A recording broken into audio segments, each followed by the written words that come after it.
રાજા ભર્તુહરી આ પિંગલાની આ વાત છે. ગોરખનાથે ભરતડીને કીધું, તે ભર્તુહરી તે તમારા ઘેરે જે કરીને પિંગલા પણ ભીખ માંગ્યા હોય છે. પણ એવું કીધું ગોરખનાથે કે મૈયા કઈ તમે ભીખ માંગજો.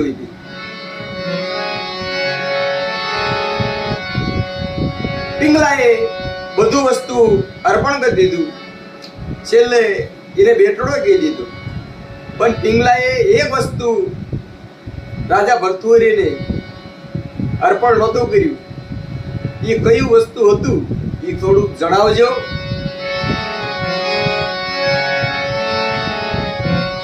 જે રાજા ભર્તુહરી માંગતો હતો એ વસ્તુ એને અર્પણ નહોતું કર્યું.